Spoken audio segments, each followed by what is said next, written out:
श्री दुर्गा सप्तशती प्रथम अध्याय में हम देखते हैं मेघा ऋषि का राजा सूरत और समाधि की देवी की महिमा बताते हुए मधुकैटभ वध का प्रसंग हम प्रथम अध्याय में सुनते हैं। तो यहाँ पर महर्षि मार्कंडेय बोले, सूर्य के पुत्र सार्वणी की उत्पत्ति की कथा विस्तार पूर्वक कहता हूँ। सुनो सार्वणी, महामाया की कृपा से जिस प्रकार मनवंतर के स्वामी हुए उसका भी हाल सुनो। पहले श्वारोचित नामक राज्य था। वह प्रजा को अपने पुत्र के समान मानते थे, तो भी कौलाविंदवशी राजा उनके शत्रु बन गए। दुष्टों को दंड देने वाले राजा सूरत की उनके साथ लड़ाई हुई। कौलाविंदवासियों के संख्या में कम होने पर भी राजा सूरत युद्ध में उनसे हार गए। तब वे अपने नगर में आ गए। केवल अपने देश का राज्य ही उनके पास रह गया और वह उसी देश के राजा होकर राज्य करने लगे। किंतु उनके शत्रुओं ने उन पर वहां आक्रमण किया। राजा की बलहीन देखकर उसके दुष्ट मंत्रियों ने राजा की सेना और खजाना अपने अधिकार में कर लिया। राजा सूरत अपने राज्य अधिकार को हार कर शिकार खेलने के बहाने घोड़े पर सवार होकर वहां से एक भयंकर वन की ओर चल गए। उस वन में उन्होंने महर्षि मेघा का आश्रम देखा। वहां मेघा महर्षि अपने शिष्यों तथा मुनियों से सुशोभित बैठे हुए थे और वहां कितने ही हिंसक जीव परम शांति भाव से रहते थे। राजा सूरत ने महर्षि मेघा को प्रणाम किया और महर्षि ने भी उनका उचित सत्कार किया। राजा सूरत महर्षि के आश्रम में कुछ समय तक ठहरे। अपने नगर की ममता के आकर्षण से राजा अपने मन में सोचने लगे, पूर्व काल में पूर्वजों ने जिस नगर का पालन किया था वह राजा मेरे हाथ से निकल गया। मेरे दुष्ट एवं दुरात्मा मंत्री मेरे नगर की अब धर्म से रक्षा कर रहे होंगे या नहीं। मेरा प्रधान हाथी जो कि सदा मद की वर्षा करने वाला और सूरवीर था, मेरे वैरियों के वश में होकर ना जाने क्या दुख भोग रहा होगा। मेरे आज्ञाकारी नौकर जो मेरी कृपा से धन और भोजन पाने से सदैव सुखी रहते थे और मेरे पीछे पीछे चलते थे, वह अब निश्चय ही दुष्ट राजाओं का अनुसरण करते होंगे तथा मेरे दुष्ट एवं दुरात्मा मंत्रियों द्वारा व्यर्थी धन को व्यय करने से संचित किया हुआ मेरा खजाना एक दिन अवश्य खाली हो जाएगा। इस प्रकार की बहुत सी बातें सोचता हुआ राजा निरंतर दुखी रहने लगा। एक दिन राजा सूरत ने महर्षि मेघा के आश्रम के निकट एक वैश्य को देखा।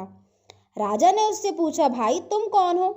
यहाँ तुम्हारे आने का क्या कारण है और तुम मुझे शोकग्रस्त अनमने से दिखाई देते हो, इसका क्या कारण है? राजा के यह नम्र वचन सुन वैश्य ने महाराज सूरत को प्रणाम करके कहा। वैश्य बोला, राजन, मेरा नाम समाधि है। मैं धनियों के कुल में उत्पन्न एक वैश्य हूँ। मेरे दुष्ट स्त्री पुत्र आदि ने लोभ से मेरा सब धन छीन लिया और मुझे घर से निकाल दिया। मैं इस तरह से दुखी होकर इस वन में चला आया हूँ और यहाँ रहता हुआ मैं इस बात को भी नहीं जानता कि अब घर में इस समय सब कुशल है या नहीं। यहाँ मैं अपने परिवार का आचरण संबंधी कोई समाचार भी नहीं पा सकता कि वह घर में इस समय कुशल पूर्वक है या नहीं। मैं अपने पुत्रों के संबंध में यह भी नहीं जानता कि वह सदाचारी है या दुराचार से फंसे हुए हैं। राजा बोले, जिन धन के लोभी स्त्री पुत्रों ने तुम्हें घर से निकाल दिया, फिर भी तुम्हारा चित्र उनसे क्यों प्रेम करता है? वैश्य ने कहा, मेरे विषय में आपका ऐसा कहना ठीक है, किंतु मेरा मन इतना कठोर नहीं है। यद्यपि उन्होंने धन के लोभ में पड़कर पितृस्नेह को त्याग कर मुझे घर से निकाल दिया, तो भी मेरे मन में उनके लिए कठोरता नहीं आती।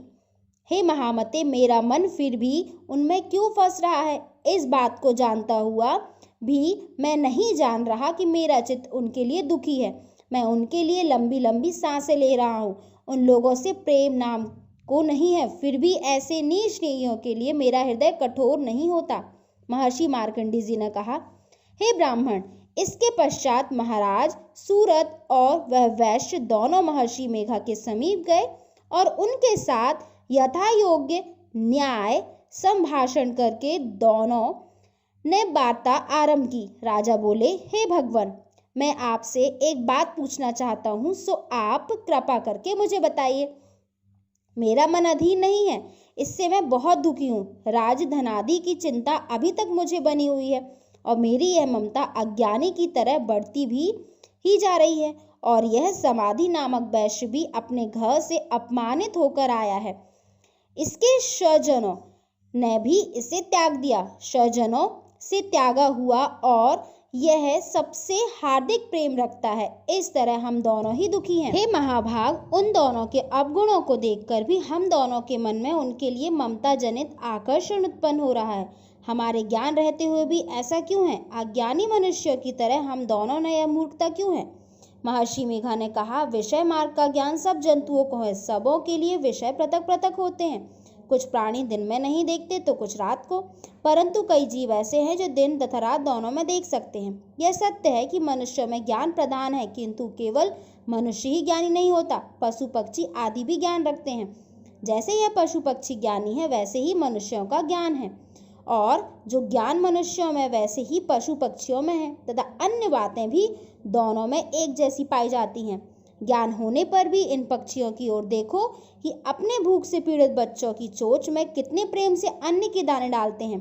हे राजन, ऐसा ही प्रेम मनुष्यों में अपनी संतान के प्रति भी पाया जाता है। लोभ के कारण अपने उपकार का बदला पाने के लिए मनुष्य पुत्रों की इच्छा करते हैं और इस प्रकार मोह के गड्ढे में गिरा करते हैं। भगवान श्री हरि की जो माया है, उसी से यह संसार मोहित हो रहा है। इसमें आश्चर्य की कोई बात नहीं, क्योंकि वह भगवान विष्णु की योग निद्रा है। यह माया ही तो है जिसके कारण संसार मोह में जकड़ा हुआ है। यही महामाया भगवती देवी ज्ञानियों के चित्त को बलपूर्वक खींचकर मोह में डाल देती है और उसी के द्वारा संपूर्ण जगत की उत्पत्ति होती है। यही भगवती देवी प्रसन्न होकर मनुष्य को मुक्ति प्रदान करती है। यही संसार के बंधन का कारण है तथा संपूर्ण ईश्वरों की भी स्वामिनी है। महाराज सूरत ने पूछा, भगवान, वह देवी कौन सी है जिसको आप महामाया कहते हैं? हे ब्राह्मण, वह कैसे उत्पन्न हुई और उसका कार्य क्या है? उसके चरित्र कौन कौन से हैं? प्रभु, उसका जैसा प्रभाव हो, जैसा स्वरूप हो, वह सभी कृपा कर मुझसे कहिए, मैं आपसे सुनना चाहता हूँ। महर्षि मेघा बोले, राजन, वह देवी तो नित्य स्वरूपा है और उसके द्वारा यह संसार रचा गया है। तब भी उसकी उत्पत्ति अनेक प्रकार से होती है। वह सब आप मुझसे सुनो। वह देवताओं का कार्य सिद्ध करने के लिए प्रकट होती है। उस समय वह उत्पन्न हुई कहलाती है।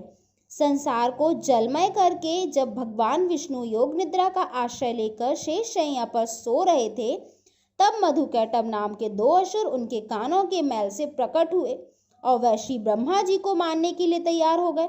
श्री ब्रह्मा जी ने जब उन दोनों को अपनी ओर आते देखा और यह भी देखा कि भगवान विष्णु योग निद्रा का आश्रय लेकर सो रहे हैं, तो वह उस समय श्री भगवान को जगाने के लिए अपने नेत्रों में निवास करने वाली योग निद्रा की स्तुति करने लगे।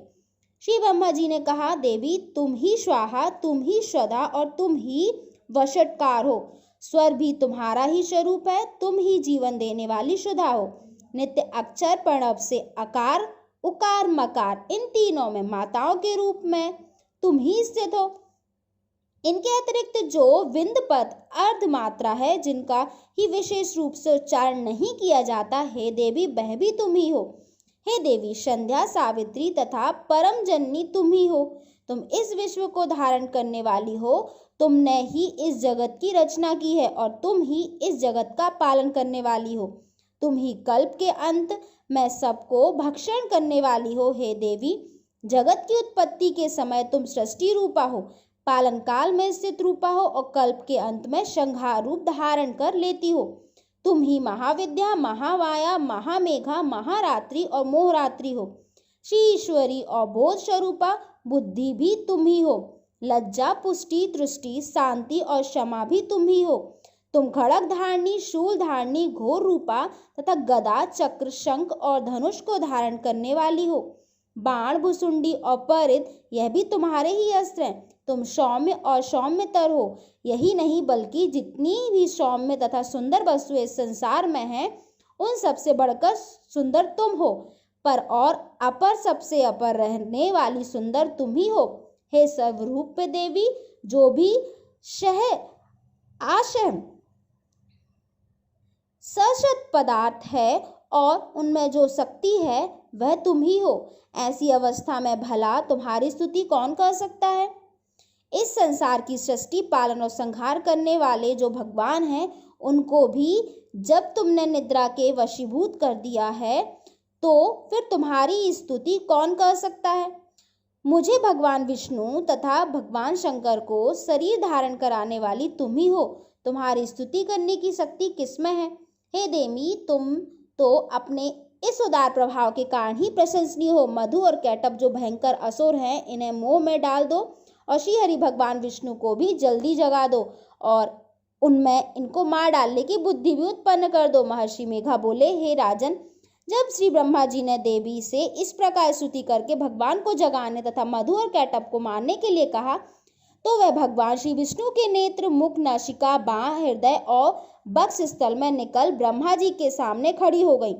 उनका ऐसा करना था कि भगवान श्री हरि तुरंत जाग उठे और दोनों अश्वों को देखा जो कि अत्यंत बलवान और पराक्रमी थे और मारे क्रोध के इनके नेत्र लाल हो रहे थे और जो ब्रह्मा जी का वध करने के लिए तैयार थे।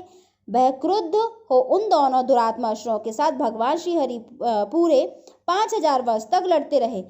एक तो वह अत्यंत बलवान और पराक्रमी थे, दूसरे महामाया ने भी उन्हें मोह में डाल रखा था। अतः वह भी भगवान से कहने लगे, हम दोनों तुम्हारी वीरता से अत्यंत प्रसन्न हैं, तुम हमसे कोई वर मांगो। भगवान ने कहा, यदि हमसे कोई वर मांगो। भगवान ने कहा, यदि तुम मुझ पर प्रसन्न हो तो अब तुम मेरे हाथों से मर जाओ। बस इतना सा ही वर मैं तुमसे मांगता हूँ, यहाँ दूसरे वर से क्या प्रयोजन है? महर्षि मेघा बोले, इस तरह से जब वह धोखे में आ गए और अपने चारों ओर जल ही जल देखा तो भगवान हरि ने से कहने लगे, जहाँ पर जल ना हो, सूखी जमीन हो, उसी जगह हमारा वध कीजिए। महर्षि मेघा कहते हैं, तथास्तु कहकर भगवान श्री हरि ने उन दोनों को अपनी जांघ पर लिटाकर उन दोनों के सिर काट डाले। इस तरह से यह देवी श्री ब्रह्मा जी की स्तुति करने पर प्रकट हुई। अब